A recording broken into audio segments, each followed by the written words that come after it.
W latach 90. Andre Agassi był osobą niezwykle zagubioną. Wiódł życie, którego nie chciał, uprawiał dyscyplinę, której nie lubił, był w związku z kobietą, z którą nie chciał być. Porażki to naturalna część gry w tenisa. Na koniec turnieju jest tylko jeden niezwyciężony. Nawet gdy jesteś w czołówce, przegrywasz cały czas. Agassi, delikatnie mówiąc, źle to znosił i moim zdaniem to był powód tak negatywnego postrzegania tenisa przez Amerykanina. Nie każdy może mieć psychikę Marcina Najmana. Agassi naprawdę przeżywał swoje porażki, pomimo że odnosił je rzadziej od Polaka. W 1995 roku, gdy miał 25 lat, jego trenerem od niedawna był Brad Gilbert, późniejszy szkoleniowiec m.in. takich gwiazd jak Andy Roddick, Andy Murray, Kei Nishikori, a od niedawna także Cory Gauff. Agassi był jego pierwszym podopiecznym. Objął go zaraz po zakończeniu swojej kariery zawodniczej. Podczas próbnego treningu zaimponował Agassiemu wiedzą, przygotowaniem, a przede wszystkim bezpośrednim kontaktem. Przerywał co drugą piłkę i tłumaczył, dlaczego to zagranie było głupie. Miał swoje specyficzne podejście do gry, ale od razu wytworzyła się między nimi więź, taki wspólny cel. Gilbert odmienił styl gry Agassiego, pozbywając się jego toksycznego perfekcjonizmu i nauczenia trochę brudnej i bardziej efektywnej gry. Lecz sama kwestia stylu to temat na inną opowieść. Dziś chciałbym się skupić na czymś, co sam Agassi nazwał latem zemsty. Ale zanim przejdę do sedna, muszę zrobić pewne wprowadzenie. Gilbert chciał wygranych Agassiego równie mocno co Agassi. Jednak 25-latek wciąż zamartwiał się wszystkim dookoła. Prasa nie dawała mu spokoju. Do tego dobitnie odczuwał, że jego ówczesna partnerka, aktorka Brooke Shields, zupełnie go nie rozumie. Traktowała zawód Agassiego niczym jego hobby, a wyjazdy na turnieje były dla niej wyjazdami na wakacje. Agassi wręcz stał z boku tego związku. Jego nastrój był sinusoidalny. Potrafił spiąć się ze wszystkich sił na turniej, żeby potem mieć iście wisielczy humor przez kilka tygodni. Lecz sportowo Agassi był na wznoszącej. Pod koniec czerwca 1995 roku wraz ze swoim teamem oraz Brooke udali się do Anglii na Wimbledon. Andre 2 miesiące wcześniej po raz pierwszy został liderem rankingu. Współpraca z Gilbertem przebiegała pomyślnie. Wygrał 2 z 3 ostatnich turniejów wielkoszlemowych. Miesiąc wcześniej na Roland Garros odniósł kontuzję, na skutek której odpadł w ćwierćfinale, lecz mimo to był na szczycie tenisowego świata. Na szczycie, na którym nadal odczuwał pustkę. Jednak gdy nadszedł czas Wimbledonu, znów bardzo emocjonalnie zaangażował się w grę. Przez pierwsze rundy przechodził jak burza. Painter, McEnroe, nie ten McEnroe, Wheaton, Mronz, Eltin. Na drodze do półfinału Agassi stracił zaledwie jednego seta. Wyglądał świetnie, nawet prasa była nim zachwycona. W półfinale trafił na znienawidzonego Niemca Borisa Beckera. W finale czekał już Pete Sampras. Starcia z Samprasem zaczynały powoli przybierać status kultowych. Kibice ostrzyli już zęby na kolejny pojedynek, ale oczywiście najpierw musiał wygrać z Beckerem. Dodatkowym smaczkiem dla półfinałowego starcia był fakt, że Becker również miał nowego trenera, Nicka Bollettieriego, który przed jego objęciem rozstał się właśnie z Agassim po 10 latach współpracy. Andre wygrał pierwszego seta, a w drugim prowadził już 4-1. Wtedy nastąpił moment lepszej gry Beckera. Wystarczyło kilka świetnych zagrań Niemca, aby krucha psychika naszego bohatera znów dała o sobie znać. Sam Agassi opisuje to w swojej książce jako nagłe pęknięcie umysłu. Nie był w stanie zapanować nad głową. Myślał o Picie czekającym w finale, o szwagrze, który właśnie przegrał walkę z rakiem żołądka, o swoim byłym trenerze Nicku, o swojej sytuacji z Brooke. Rozpadł się. Przegrał w 4 setach. Mówił o tym jako o jednej z najboleśniejszych przegranych w życiu. Po zejściu z kortu nie odzywał się do nikogo. Z nikim nie chciał mieć kontaktu. Zaraz po turnieju polecieli z Brooke na wakacje na Indigo Island. Planowali to od tygodni. Andre chciał odwołać wyjazd, lecz gdy partnerka przypomniała mu, że zarezerwowali całą wyspę, zdecydował się polecieć. Przez kilka pierwszych dni Agassi nadal się nie odzywał. Po czasie jednak zaczął wracać do żywych. Jeszcze parę lat wcześniej stan depresyjny trzymałby się go tygodniami. Widać było w nim zmianę, widać było wpływ jego teamu. Po wakacjach zameldował się w Waszyngtonie, aby potrenować przez serię turniejów poprzedzających US Open. Po treningu brat namawiał go na wyjście na piwo. Agassi zgodził się i zabrał trenera do baru, który odwiedzał we wczesnych latach kariery. Tenisista czuł się dobrze po treningu. W końcu przez chwilę przestał myśleć o Beckerze i nieszczęsnym Wimbledonie. Lecz trener nie podzielał jego nastroju. Gdy dostali zamówione piwa, brat wyciągnął zwitek gazet, rzucił na stół i powiedział jedno słowo: Becker. Agassi nie rozumiał. Po ostatniej porażce nie śledził mediów, nie rozmawiał z ludźmi. Brat zaczął czytać. Okazało się, że po ich słynnym meczu na Wimbledonie Niemiec zaczął narzekać na organizatorów turnieju, jakoby promowali Agassiego, wywyższając go ponad innych zawodników. Przedstawił Andre jako zdecydowanie najbardziej uprzywilejowanego gracza, który dostaje wszystko, czego chce. Opowiadał o tym, jak całują go w dupę. Następnie nazwał Agassiego elitarystą. Mówił, że nie jest lubiany wśród tenisistów, że nie jest otwarty, że inni zawodnicy się go wręcz boją. Sytuacja pomiędzy tenisistami od zawsze była napięta, lecz tym razem Amerykanin odebrał to jako wypowiedzenie wojny. Brat miał identyczne odczucia. Również nienawidził Beckera. Gilbert powiedział, cytuję: Andre, jak wojna, to kurwa wojna. Wspomnisz moje słowa, znów natkniemy się na tego syna. Spotkamy się z nim na US Open, a do tego czasu będziemy się przygotowywać, trenować i knuć.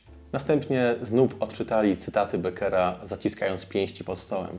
Padło jeszcze więcej niecenzuralnych słów, po czym zawarli pakt, stukając się butelkami. Tak właśnie powstało Lato Zemsty. Lato miało być perfekcyjne, choć cel był tylko jeden. Zaczęło się od turnieju w Waszyngtonie.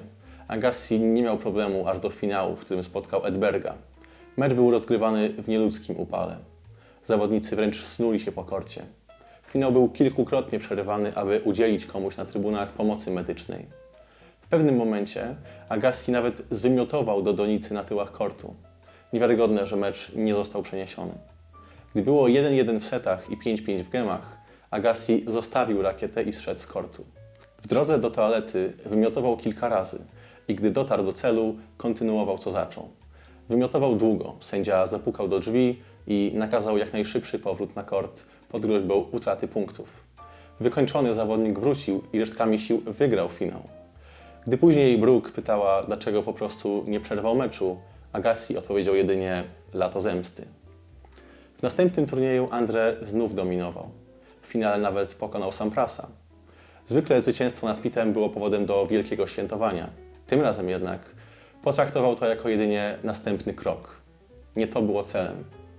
Kolejne wygrane turnieje w Cincinnati i New Haven sprawiły, że Agassi był niepokonany od 20 meczów. Dziennikarze nie mogli nachwalić się Amerykanina. Żyli też jego rywalizacją z Samprasem, lecz Andre ich zbywał. Był wściekły. Liczyło się tylko jedno.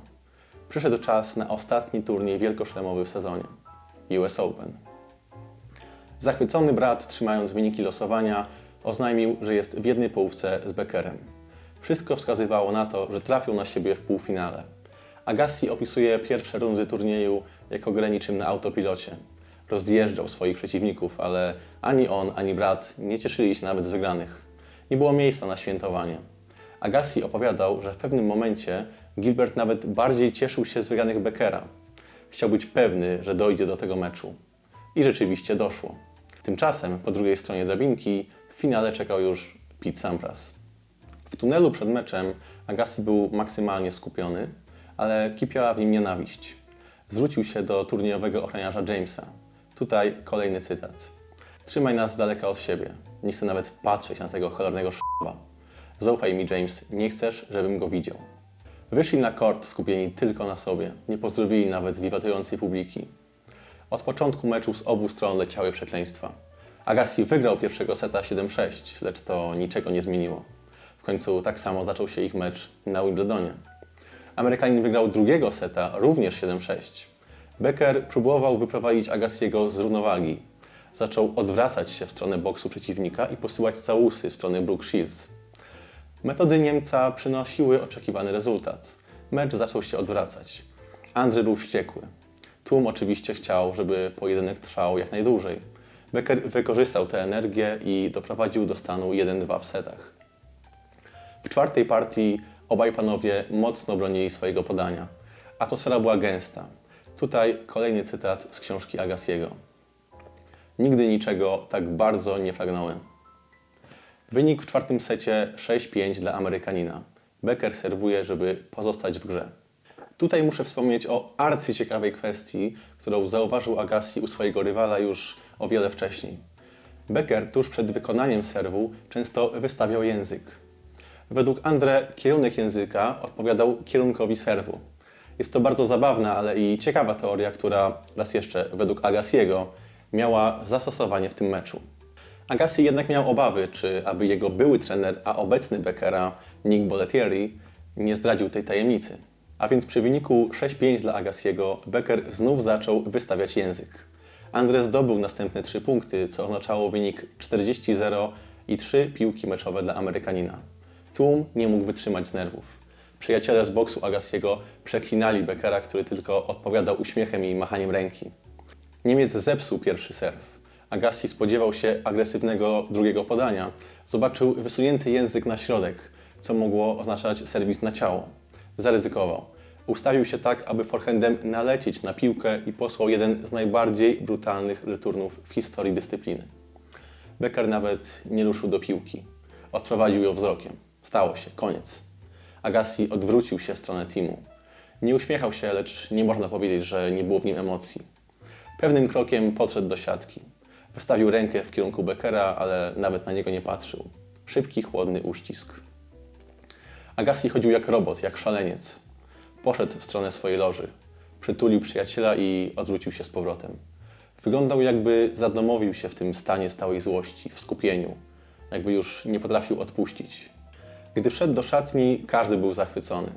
Każdy, poza jego trenerem od przygotowania fizycznego, który wiedział, ile go to kosztowało wysiłku. Zawiózł go do hotelu. Andre spędził godzinę pod prysznicem, a następnie padł na łóżko. W końcu wszystko poszło zgodnie z planem. Spełnił swoje oczekiwania. Oczywiście naszego bohatera czekał jeszcze wielki finał z Pitem Samprasem. Półfinałowe starcie jednak wiele go kosztowało. Agassi rozdarł chrząstkę między żebrami. Podszedł do meczu z wielkim bólem. Lecz nie chcę go usprawiedliwiać, ponieważ zapoznając się głębiej z jego osobą, jestem pewny, że ma on także tendencję do wyolbrzymiania swoich nieszczęść. Nie dowiemy się tak naprawdę, jak poważny był uraz. Agassi przegrał 1-3. Nie z powodu kontuzji. Tenis to gra przegranych. Na koniec już ostatni cytat z jego książki, którą gorąco polecam. Po drodze do domu trzymam się za żebra i wyglądam przez okno, przypominając sobie każdą piłkę lata zemsty. Całą pracę, złość, wygrane, treningi, nadzieje i pot, które wiodły do tej samej zwodniczej pustki. Bez względu na to, ile razy się wygrywa, jeśli przegra się na końcu, to i tak jest się przegranym. Spełnienie głównego celu przez Agassiego nie spowodowało poprawy jego ogólnego nastroju. Myślę, że Andre uzależnił stan swojej psychiki od wygranych i przegranych, a zwłaszcza w takim sporcie to nie może się dobrze skończyć. Przegrana nadejdzie prędzej czy później. Może miałby się lepiej, gdyby zaczął szukać problemów w sobie. Ale co ja tam wiem, opowiadam tylko historię. Może jeszcze kiedyś wrócę do tego zakręconego łysa z Las Vegas. A na dzisiaj to wszystko. Dzięki.